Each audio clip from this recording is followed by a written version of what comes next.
The market sells off and breaks support. Should the bulls be worried? This is Invest with Jacob.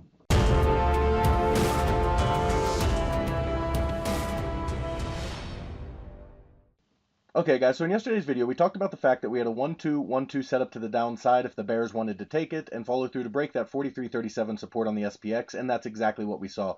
The bears pushed through support and now we have pretty clear parameters. I'll get into that in just one second, but first, if you're new here, welcome to the show guys. My name is Jacob Gabbard and this is Invest with Jacob, where we use Elliott Wave Theory to break down the SP 500 and the NASDAQ. I highly encourage you to hit that subscribe button down below so that you can get our daily S&P updates, our trade setups, and our buy alerts.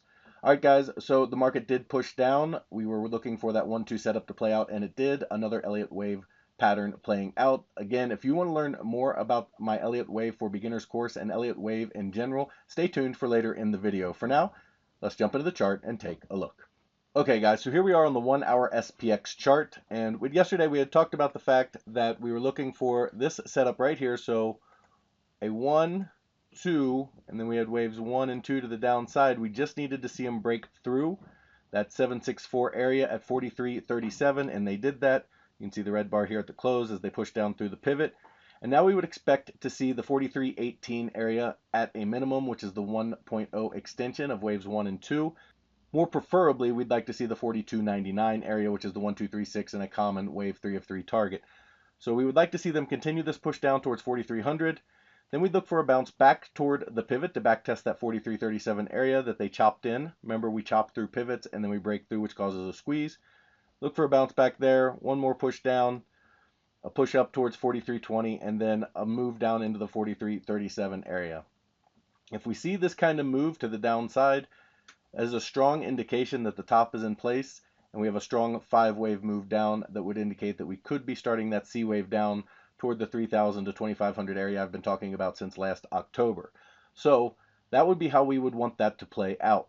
Now the alternate is that all of this was just a wave 1, and we did talk about that yesterday. It's becoming less likely the further they push it down, but it is still a possibility that instead of the 1-2 count we just went over, we have the same 1-2, and then you have a 3, 4, and 5 here to complete wave 1, okay? And let me get that drawn down there. To complete wave 1 here, then you'd look for a wave 2 bounce, then a wave 3 down from there. So that's what we'd look for as an alternate path, is an ABC bounce up toward that 43.90 to 44.25 area, and then a move down from there. So pretty clear parameters. If they do bounce and they can't get to this 43.18 area, we would expect an ABC up toward that 43.90 to 44.25 area. However, if they do continue to push down towards 43.18, as long as we stay underneath of 43.48, the market is bearish and pressure remains down. Over on the NASDAQ, remember I said we had a much more defined 5 waves down, which is why I did favor the move down directly. You do have this 1, 2 here, so you got 1 and 2, 3 and 4, and then 5, and then you had a nice wave 2 bounce. Wave 1 of 3, 2 of 3, and now we're coming down. They just broke the pivot, or just about to break the pivot here at 14.849. We might see a little bit of chop here, as you do very often at the pivot, and then a breakdown. But assuming they break through the pivot, we'd want to see them hit at least 14.729, but more preferably this 14.609, 1, 2, 3, 6. Then we'd look for a bounce back up in the pivot, move down to complete wave 3 around the 14.414 area, bounce back up towards 14.7, and then on down to complete 5 waves down on the NASDAQ as well. So that's what we'd be looking for on the NASDAQ as our primary count. Now the NASDAQ is a little bit different in the fact that they moved down pretty far here. And so it doesn't make sense for this to be a deeper wave 5. It is possible, but that would make this more of a diagonal, a leading diagonal, because the height of this wave 4 is just too high. It doesn't quite invalidate the move here, but it is pretty high. Not something I would put a whole lot of stock in this being a wave 4. So we would still look for an ABC bounce up for a B wave and then a C wave down to give us a bigger wave 4, okay? And then we'd look for a 5th wave up in B on the NASDAQ to a slightly higher high than this one here.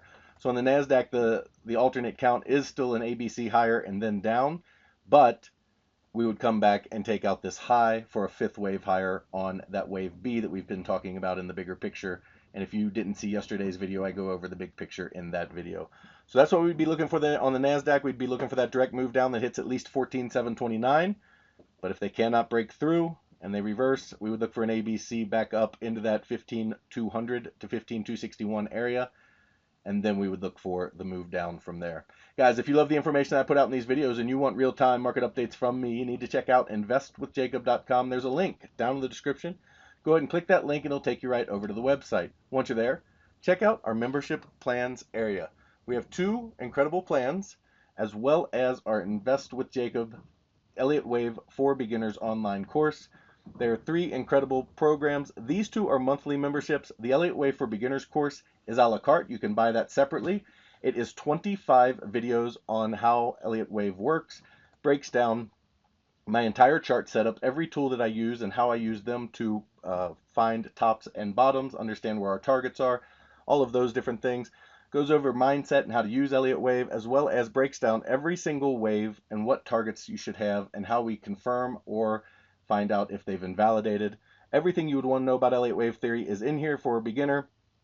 Again, that is an a la carte membership, but it is included in both of our monthly plans. In our first room, the Invest with Jacob room, you get all of my real-time market updates, all of my buy and sell alerts, all of your Elliott Wave questions answered, a midday video where I go over exactly where we are in the counts and what to expect, as well as this training material you just saw. We trade the SPY and the QQQ, and we swing trade, which means our trades last anywhere from a few days to a few months, so we don't trade quite as often as a day trading room does. However, if you are looking for day trading as well as individual stocks, you should check out PT's Throne Room. In there, you get everything you get in the Invest with Jacob room, as well as individual stocks, day trading, and PT's reduced risk binary method that absolutely crushes the market. He gets you in at a cheap price and gets you big multiples on your money, and it's how he structures the trade that's so unique. Something you kind of have to see to understand, and that's another reason we give you that 7-day free trial. He also started a challenge account where he put $4,000 into an account trading mini ES futures, averaging 3 to 4% gains per week, showing you how to build a small account into a large retirement or savings account. Guys, we would love to have you in these rooms with us so we can all make money together. All right, key takeaways for today. We are looking for a continuation to the downside to hit at least that 43.18 area, but more preferably 4,300.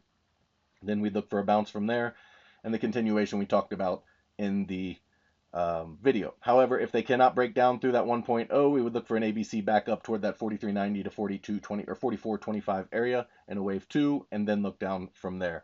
Over on the NASDAQ, looking for them to break through this 14,849 area down toward 14,729, but we'd prefer 14,609. Then we'd look for a bounce back up to the pivot at 14,849 and down from there. If they cannot push through, we would look for an ABC as a B wave instead of a wave 2, and then a C wave down from there. Guys, that is the market update for today. I'll talk to you tomorrow.